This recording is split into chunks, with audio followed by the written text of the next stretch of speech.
존귀함의 본성에 대해서 함께 말씀을 나누고자 합니다. 어떤 본성입니까? 존귀함의 본성. 존귀함의 본성. 이것이 왜 중요할까요? 담양에서 목회하시는 제가 교제하고 있는 목사님이 계십니다. 이분은 이제 결혼을 하시고 자녀도 있는데 어느 때부터인가 가정생활이 원만치 못한 겁니다. 아내에게도 그렇고 자녀들에게도 어떤 상황이 되면 갑자기 막 속에서부터 분노가 치밀어 올라가지고 정상적인 가정생활이 되지 않는 겁니다. 그래서 그 원인을 찾아보았습니다. 왜 나는 이처럼 어떤 상황만 되면 분노가 치밀어 오를까? 그리고 쭉 자신의 지난 과거를 뒤돌아보는데 어릴 적에 한 경험이 떠올랐습니다. 어릴 적에 이웃집 감나무가 자기 집에 담벼락을 넘어온 거예요. 넘어온 그 가지가. 그래서 그 가지에 있는 담을 가을에 땄다고 합니다. 아이들이 얼마나 먹고 싶어요? 그래서 이제 그것을 딱 먹었는데 그만 누구한테 들켜버렸을까요? 네, 그 이웃집 주인한테 들켜버린 겁니다. 함께 교회를 다니셨다고 합니다. 그 이웃집도. 그것 때문에 아주 좀 고약했나 보죠. 이 목사님의 부모님이 그분에게 무릎을 꿇고 사과를 해야만 되었다고 합니다. 어릴 적에 그 기억이 자세하게는 나지 않지만 어렴풋하게 그 기억이 나면서 자신 안에 그때부터 분노가 쌓여갔다는 것을 그가 깨달았습니다. 어릴 적에 그거 하나 따먹었다고 우리 엄마가 그 이웃집 그 아저씨한테 무릎을 꿇어야만 됐을까? 이런 이제 생각들이 치밀어 오르면서 그 안에 늘 분노가 쌓이기 시작하는 거죠. 그리고 이것들이 나중에 결혼 생활에서도 나타나는 겁니다. 동일하게. 그래서 그분은 어떻게 했을까요? 두 가지 처방전을 했습니다. 두 가지. 하나는 분노가 치밀어 오를 때마다 하나님께 자신에게 그 감정, 솔직한 감정을 하나님께 올려드리는 겁니다. 분노가 치밀어 오를 때마다. 자신의 감정. 어릴 적에는 그것을 어떻게 표현해야 될지도 알지 못했고 그냥 속으로만 삭히고 살았던 그 감정을 이제 하나님께 올려드리는 겁니다. 그리고 또 한 가지는 뭐였을까요? 이번 저희가 1일 캠프에서 책자를 만들었는데 저희가 지난 6월 달부터 이 책자 속에 좋은 기억 보물찾기라는 이 내용을 이 아이들과 하고 있습니다. 좋은 기억 보물찾기. 이 목사님이 이제 했던 한 가지가 하나님께 자신의 감정을 솔직하게 올려드리는 거고 다른 한 가지가 이것이었습니다. 자신 안에 그리고 과거에 어떤 그 기억들 그동안에는 부정적인 기억만 있었는데 좋은 기억들을 한번 찾아보자. 그리고 그 기억들을 찾기 시작하죠. 그리고 매일 하루에 100개씩 똑같은 것도 괜찮고 아니면 새로운 것도 괜찮고 하루에 매일 100개씩 적었다고 합니다. 변화가 생겼을까요? 당연히 변화가 생겼죠. 이것도 100개씩, 하루에 100개씩 적었고 자신의 어떤 그 감정들이 올라올 때마다 하나님께 그 감정을 100번을 고백했다고 합니다. 하나님 제가 이래서 힘들어요. 이래서 제가 화가 나요. 하면서 이런 마음들을 올려드렸다고 합니다. 그리고 정말로 많이 바뀌었고 변화되었다고 그분이 말씀하셨습니다. 존귀함의 본성이 왜 이처럼 중요할까요? 자, 오늘 창세기 1장에 읽어보면 하나님께서 사람을 누구의 형상으로 만드셨다고 말씀하셨나요? 하나님의 형상으로 만드셨다고 말씀하셨습니다. 그리고 이 하나님의 형상에 대해서 조금 더 우리가 깊이 생각해 볼 필요가 있습니다. 하나님의 형상할 때 보통 우리가 신학교 때 배웠던 것은 공유라는 말을 써가지고 비공유적 속성하고 공유적 속성하고 나눕니다. 하나님의 형상에서 비공유적 속성은 뭘까요? 우리와 함께 공유되지 않는 속성. 하나님은 스스로 계신 분이시죠. 우리는 스스로 있지 못합니다. 하나님은 변함이 없으십니다. 하나님은 모든 것을 아십니다. 하나님 모든 것을 하실 수 있으십니다. 하나님은 어디에나 계실 수 있으십니다. 이런 것들은 비공유적 속성이라고 말합니다. 그리고 공유적 속성이 있습니다. 공유적 속성은 뭘까요? 하나님은 하나님이 가지신 것들을 함께 우리에게 나누신 겁니다. 그분이 사랑의 성품을 가지셨던 것처럼 우리에게도 사랑의 성품을 주셨습니다. 그분이 인격이신 것처럼 우리도 인격적입니다. 그분이 거룩하신 것처럼 우리도 거룩합니다. 이런 공유적인 속성이 있습니다. 그리고 하나님이 자기의 형상으로 사람을 만드셨다고 했을 때 이 공유적 속성을 우리에게 주신 겁니다. 그 중에 하나가 하나님이 유일하신 것처럼 우리도 유일합니다. 하나님이 유일하십니다. 그렇죠? 근데 우리는 어떨까요? 우리는 그분의 형상대로 지음받은 우리는 유일한 존재일까요? 나를 대한민국에 찾을 수 있을까? 저를? 아니, 어딘가에는 나와 똑같은 사람이 있을까요? 한번 찾아보자. 찾을 수 있을까요? 찾을 수 없습니다. 중국에 가도 일본에 가도 나와 똑같은 사람은 없습니다. 나는 그냥 유일한 존재지요. 하나님이 유일하신 것처럼 우리를 유일한 존재로 만드셨습니다. 그래서 유일하기 때문에 사실 세상 하나밖에 없기 때문에 그 가치를 다른 어떤 것으로 매길 수 없는 거죠. 환산할 수 없는 겁니다. 하나밖에 없기 때문에 세상에. 예수님께서 온 천하를 얻고도 자기의 목숨을 잃어버리면 무슨 유익이 있겠느냐고 말씀하셨습니다.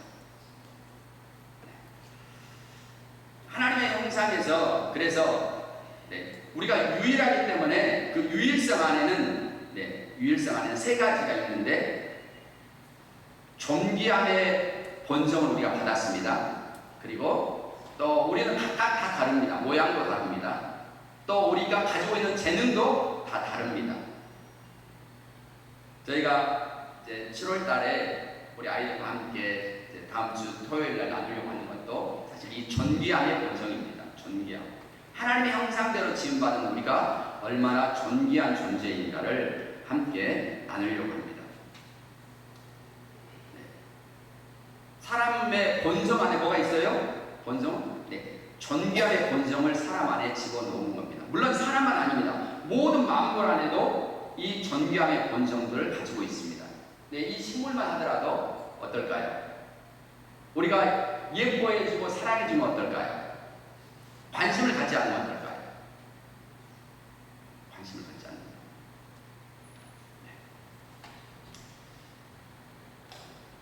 아이들, 말을 하지 못하는 아이를 하더라도 아니면 아직 자신의 감정을 말로 표현하기에 미숙한 아이들 같은 경우 이 존귀함의 본성들을 이 본능을 무시해버리면 어떻게 될까요? 넌 아직 어리지. 아직 말로도 뭔가 자신을 표현할 수 없는 이런 아이들이 하더라도 본성 안에 존귀함을 그 본성을 주셨기 때문에 만약 무시해버리면 어떻게 될까요? 무시한다면 아이들이 말을 못한다 하더라도 자신들이 부모로부터 무조건적인 사랑이나 인정이나 이런 것들을 받지 못한다면 어린 아이들 하더라도 표현하죠. 뭘로 표현할까요? 보통 어린 아이들은 틱으로 표현을 합니다. 틱. 음성, 뭐 이러든지 음성으로 하든지 아니면 어떤 행동으로 하죠. 저희 큰애 같은 경우는 어릴 적에 어떻게 했죠? 예, 눈을 깜빡깜빡했나요? 눈을 깜빡깜빡하다 입을 뭐 하면서 아무튼 이렇게 뭐 요상하게 얼굴을 찡그리면서 이런 틱 장애를 보였습니다.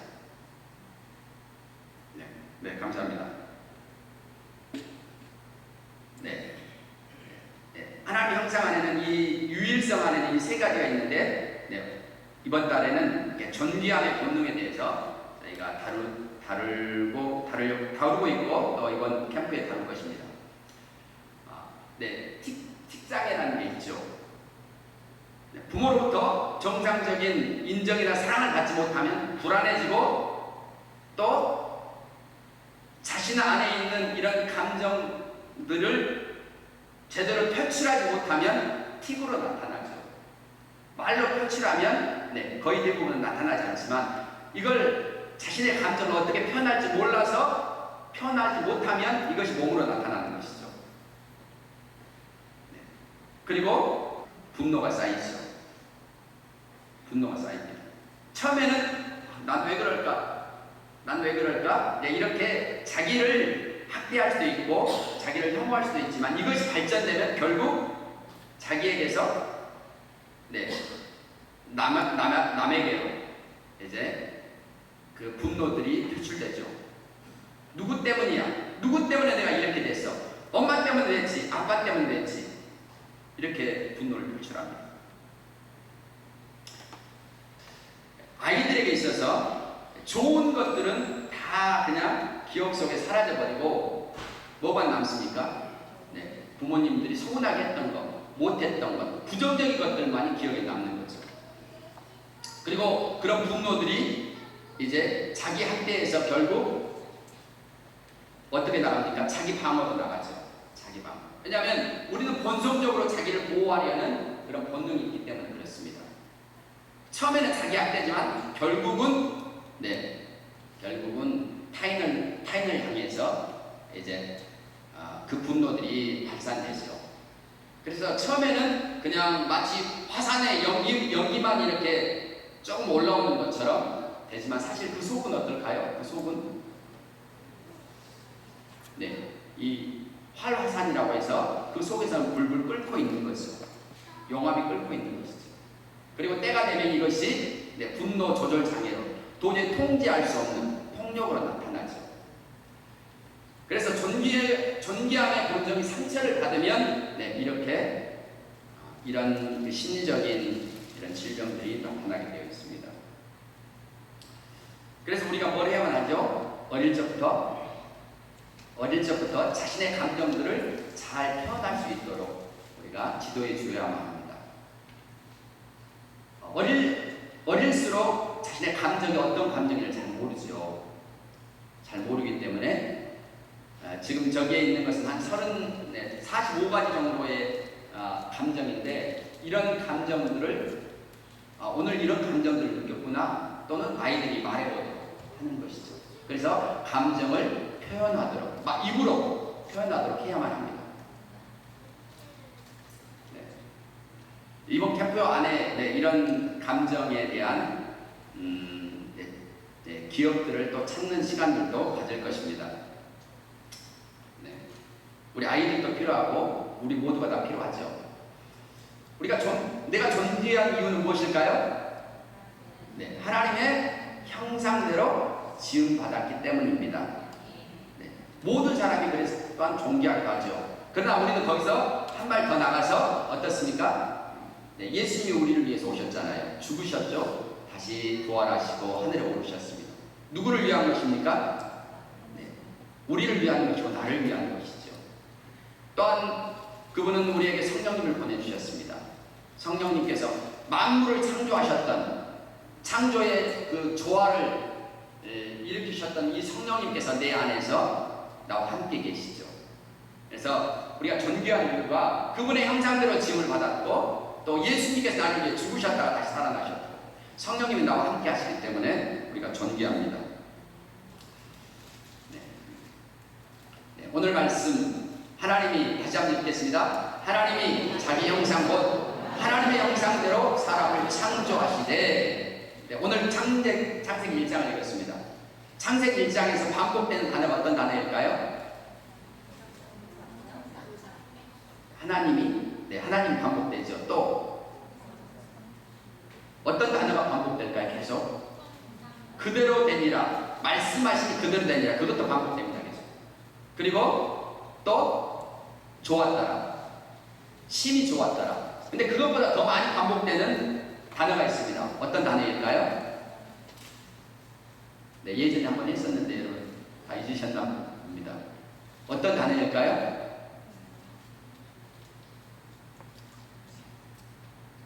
네. 어떤 단어?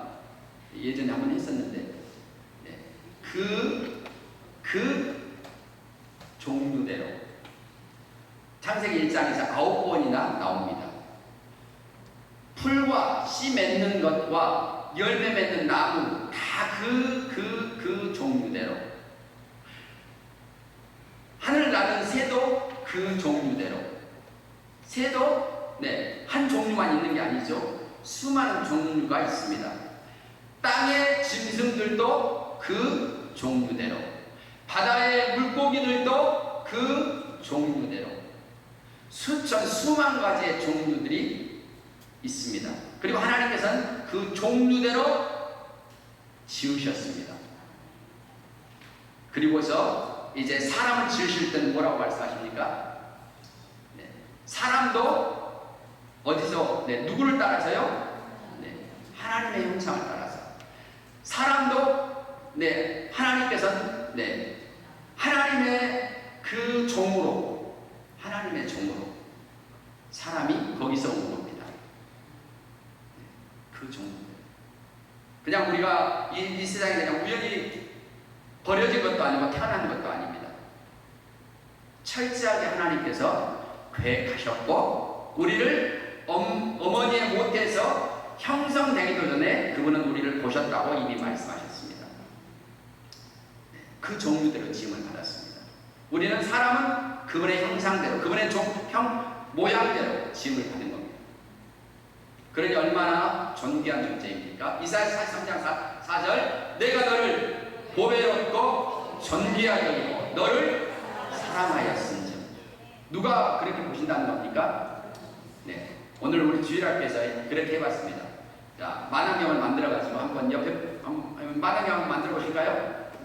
쌍 만환경 만들어서 옆에 분들 한번 보십시오. 옆에 분들 어떠신가요? 그렇게 보이시나요? 보배롭고, 내가 너를 보배롭고 존귀하게 여기고 사랑하였으니 라고 말씀하셨어요. 어디 그렇게 보이셨나요?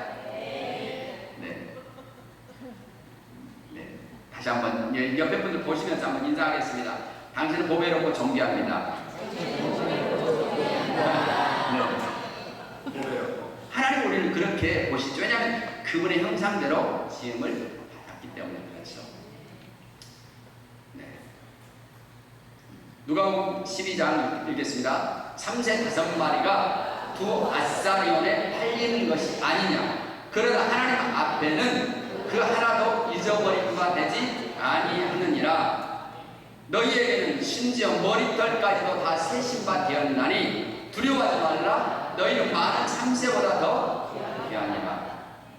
참새 얼마나 하찮습니까? 참새 한 마리가 죽는 것에 대해서 여러분 눈 하나 깜짝 안 하시잖아요. 그렇지만 하나님께서는 그 참새 한 마리가 땅에 떨어진 것도 하나님은 아신다고 말씀하셨습니다.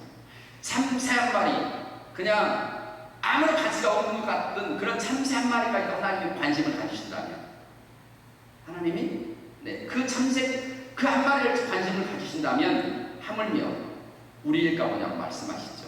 하나님의 형상대로 지음받은 하나님의 아들과 딸에 대해서 하나님께서 얼마나 더 귀하게 여기시겠냐는 것입니다.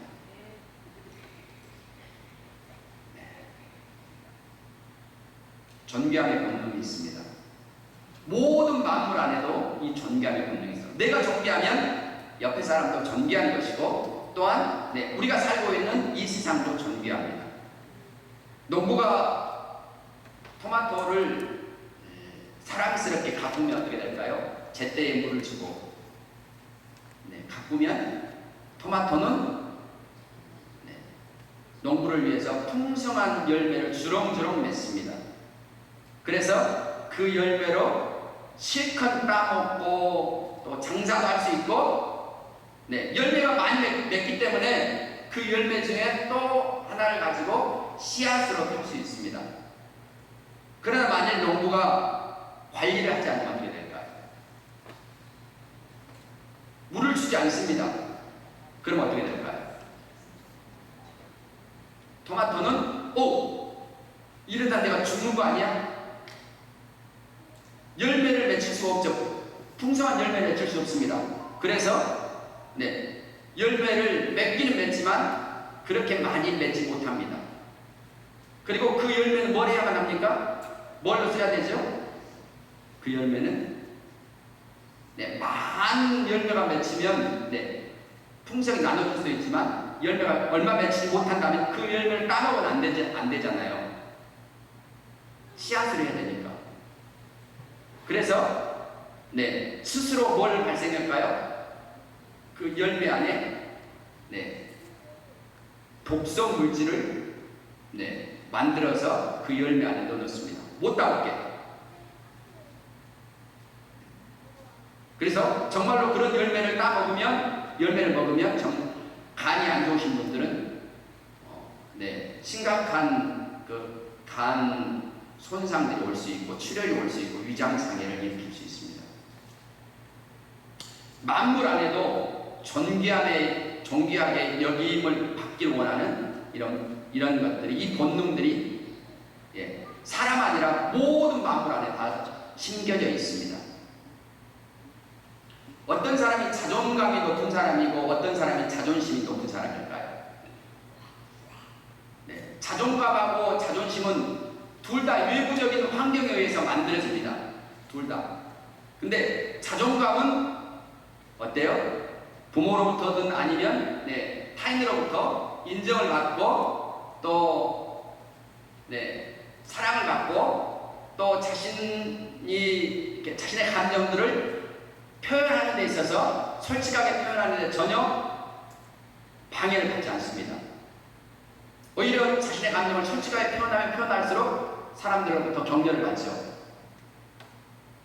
그래서 네, 외부적인 환경에 의해서 이것들이 오지만 네, 자기의 말들이 또는 자신의 행동들이 얼마나 중요하다는 것을 알게 되죠. 자신이 얼마나 중요한 사람인가, 사랑받는 사람인가를 아는 겁니다. 마치 왕궁 안에서 네, 양육을 받고 있는 왕자와 같죠. 왕자는 어떤 의식을 가질까요? 왕궁 안에 있는 왕자는 네, 모든 사람들이 다 자신에게 절을 하죠. 자신이 얼마나 귀한 존재인지를 압니다.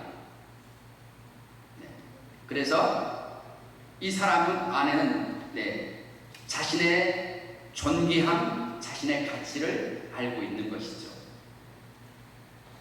이것이 자존감입니다. 이것이 자존감.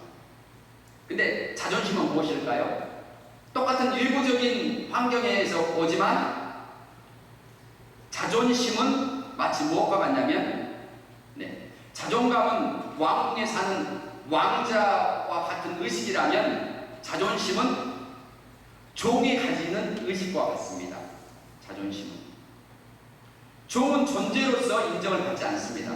왕자는 왕자라는 존재로서 인정을 받지만 종은 뭘로 인정을 받습니까?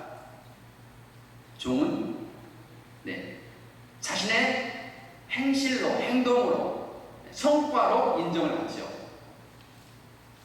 만약 어릴 적부터 우리가 우리의 존재 자체가 아니라 이런 성과로 항상 인정받았다면 우리는 왕자의 의식보다는 종의 의식을 네, 갖고 있다고 볼 수도 있습니다.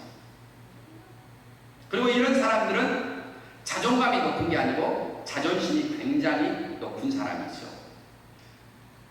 왜냐하면 하나님께서는 모든 사람들 안에 네, 이 본능을 넣어주셨습니다. 존귀함의 본능을 넣어주셨기 때문에 외부에서 나를 존귀하게 여기지 않는다면 네, 종은 뭘 통해서요? 자신의 성과를 통해서 이것을 인정받으려고 합니다. 그래서 외부에서 오는 영향들이 너무 중요한 것이죠. 외부에서 오는 것들이. 자존감은 외부를 통해서 생기는 것이지만 사실 내고 안에 자신의 존재 자체로서 자신이 어떤 사람인지를 알고 있기 때문에 이제는 외부의 환경에 흔들리지 않습니다. 그러나 자존심이 강한 사람은 항상 외부의 환경에 의해서 움직이는 사람입니다. 흔들리는 사람입니다. 자존감은 우리에게 단 열매를 주지만 자존심은 쓴 열매를 줍니다. 쓴 열매. 그래서 이 존귀함의 본능이 얼마나 중요한 것인가. 하나님의 형상으로 지음받은 우리가 그러면 어떻게 이 존귀함의 이 본능들을 잘 살려서 이것들을 자존감이 높은 사람으로 만들 수 있을까? 우리 자녀들도 사실 그런 아이들로 양육받아야 되고 우리 모두도 다 함께 그런 과정이 또 필요할 수도 있습니다. 그래서 여러분이 특별히 이제 오늘 우리 주일 학생들 이번 주일 캠프를 하는데 사실 한 명 한 명이 너무 소중하잖아요. 오늘도 이제 우리 아이들에게 얘들아 다음 토요일 날 꼭 와야 돼. 그러니까 선생님 저 이번 토요일 날 생일 잔치가 있는데요. 2명이나 그러는 거예요. 몇 명 될도 않는데.